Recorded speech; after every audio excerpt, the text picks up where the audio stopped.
With JJK Modulo Chapter 22 spoilers dropping in just less than 12 hours, let us talk about what is going to happen in this chapter, our predictions. Yuji vs Mahoraga is something that is incoming, the outcome of Maru and Yuji removing all cursed energy from the world, the ending of JJK Modulo as well as the sequel to JJK, and Dabura vs Mahoraga concluding with Dabura's insane domain expansion. Let us get right into this. Be sure to leave a like on the video, helps out so much, thank you very much. And of course, if you haven't already, be sure to subscribe for a ton of consistent and quality JJK Modulo content just like this. If you love JJK Modulo, I promise you're not going to regret subscribing. But without further ado, let's just start. So there's many different things to talk about, but I will start off with why I think Yuji vs Mahoraga is something that is going to happen. We've actually always thought that one thing that was going to happen was going to be Yuji versus Dabura, and that can still happen. That can definitely still happen. That is option 2. But I think something that will maybe happen is Yuji versus Mahoraga. And the reason I say this is because even though Dabura has grown exponentially and surpassed anything that we could have imagined, like he is so strong right now, 100%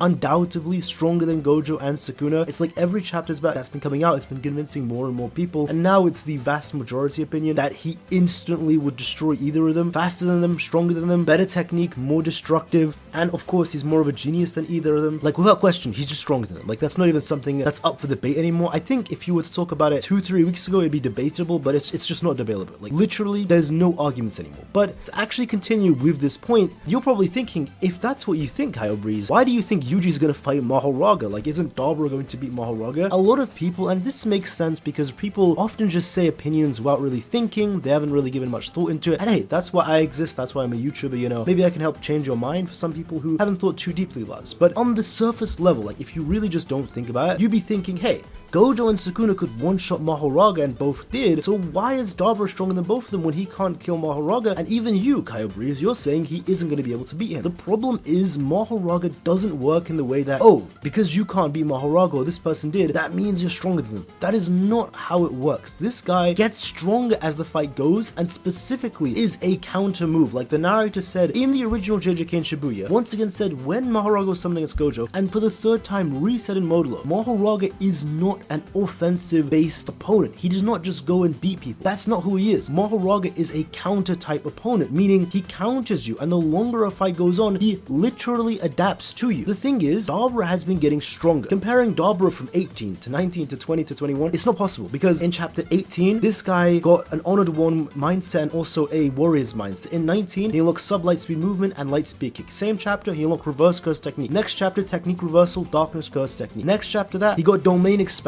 And now like soon after this, he's gonna get a combination of light and darkness. Like he has grown so exponentially each chapter. If you were to compare Dabura from chapter 20 to 21 or 20 to 19 or 19 to 18, he one-shots himself from the previous chapter. Like this guy is exponentially grown. You cannot compare him to a Dabura who's losing against Mahoraga in the beginning. The problem though is that yes, maybe he's grown so powerful he's like way surpassed Gojo and Sukuna, but he is fighting somebody who's adapting to it, and Mahoraga is growing. The longer you fight Mahoraga, the more and more he grows, specifically to counter you. It has reached a point with Dabura, like this fight has been going on for such a long time, he is adapting to Dabura's existence. If Mahoraga adapts to Sukuna's existence or Gojo's existence, he could literally destroy 100 Gojos all fighting him at the same time if he's adapted to Gojo's existence. Same thing with the Sukuna and same thing with Dabura. Like people don't realize Mahoraga is also growing every chapter, or just when he fights a character, he becomes stronger and more adept to take them on. He is countering them more and more. He is literally adapting. So when people always try to say, wait, Mahoraga, you know, Sukuna and Gojo could defeat him in one shot, so like of course this means Dabura isn't as strong than because he's struggling. Like no, you're missing every context. Like you're not even thinking about this. Like on a surface level, I get why you think that, but it's just not true. That's just not how it works. So that is why I believe even though Dabura is stronger than Gojo and Sukuna, he is not going to beat Mahoraga, specifically because Mahoraga has been fighting for so long. Like, it's just been going on for so long that he has just begun to adapt to Dabura's existence, and if that actually happens, it's game over for Dabura. There's no winning, there's no coming back from that. Dabura just instantly can't do anything against someone adapting to his very existence. That is why I think Yuji may need to actually show up and defeat Mahoraga. I think Yuji showing up, one-showing him, first of all, it does seem like Dabura has gotten some information from the Kalyan god about Maru and Yuji, so he knows what's going on there. But I just think that it would be a great way to showcase Yuji's power level as well and show us how strong he is. Mind you, if Dabura right now were to fight Mahoraga again, he would instantly one-shot a newly summoned Mahoraga. Like Mahoraga is summoned instantly, like sub-light speed movement, one kick, instant instant destruction, or just to use his light beam to completely eviscerate him, Mahoraga dies in an instant, or he just opens his domain and one-shots. But the problem is like, he's not fighting a freshly summoned Mahoraga, or Mahoraga's been around for a short time. This Mahoraga has been around for ages and is literally adapting to his existence. So please never use that to downplay Dabura. And if you see people saying, you know, that's why Dabura isn't on Sukuna and Gojo's level, like,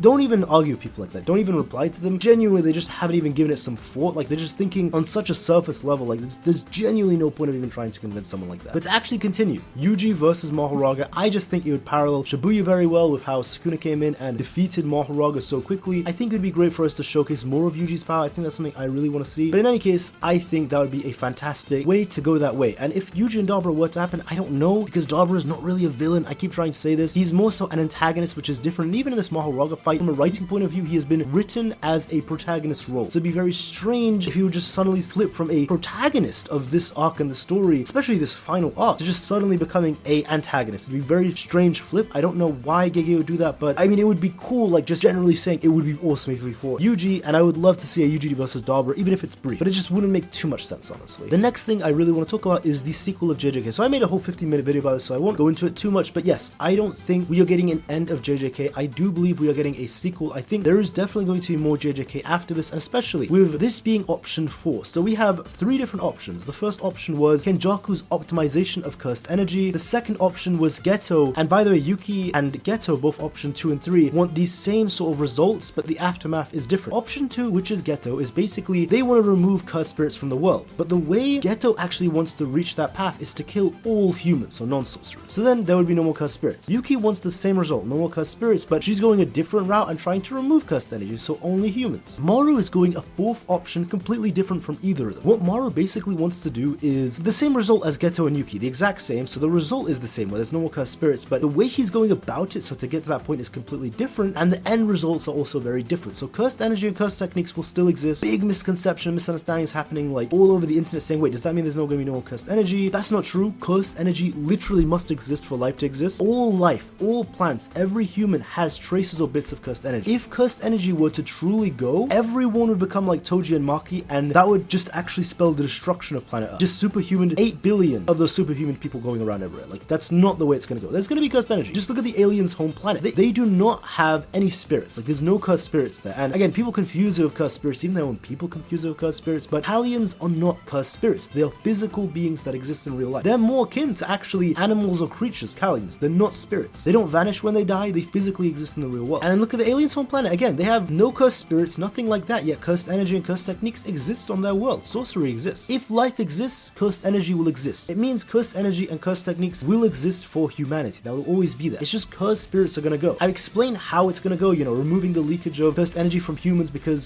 sorcerers don't leak that part, so I've already explained that all in my new video. But the point I'm trying to say is I do think there's gonna be a sequel with the after effect of Maru doing all of this, is that the rest of humanity is gonna have access to cursed techniques and cursed energy, even though everyone does have cursed energy, but being able to use it. I think because Mahito's gonna use ideal transformation on a global scale, that might be an insane unforeseen side effect that would be insanely great for a sequel, because I do believe there's going to be more JJK after this. And a lot of people think, wait, just JJK is going to end after this. I don't see how JJK can continue. I completely disagree, fully in every way. Do you really think because cursed spirits are gonna go, there's gonna be a utopia and world peace? Seriously, like, do you genuinely believe like no more cursed spirits equals world peace? All of the conflict in JJK has come from humans. All of it. The higher ups being scummy, Geto and JJK 0, all of the original Jujutsu Kaisen is from Kenjaku, a human sorcerer, and Sukuna, again, a human and a sorcerer. People confuse them for saying, oh, are they curses? Are they cursed spirits? No, that is just from very bad translations and mistranslations. They are not curses. Or I should say cursed spirits. They're curses in the general sense, like the idea of a curse, but they are fully human, not cursed spirits. I say again, like, just as a fact, that's how it is. The whole final arc was against a sorcerer. The whole Kalyan game was against sorcerers. The main villains have been like the higher ups and sorcerers. Just because there's no more cursed spirits doesn't mean conflict is going to start. I mean, Gege literally pulled aliens from outer space to create more conflict. And especially if the whole world gets cursed energy and techniques, the power vacuum and especially power grab, people seizing for power, is going to create wars and wars. I mean, Gege could literally create an 1,000 chapter JJK sequel from that one idea I said alone. And even then, Gege could make so many different ideas. There's infinite possibilities. So as long as humanity exists and different concepts and ideas exist, there will be problems. Like, humans will always cause conflict and such. Cursed spirits doesn't mean world peace and no more JJK. Cursed energy and techniques will always exist. But hey, that's just what I think. Let me know what you think in the comments down below. Be sure to leave a like on the video. Up so much. Thank you very much. And of course, don't forget to subscribe, as spoilers again are coming out in less than 12 hours. I'll be posting a spoiler video tomorrow, fully covering the spoilers. So if you don't want to miss it, subscribe. And hey, that's all from me. Have a great day, guys, and take care.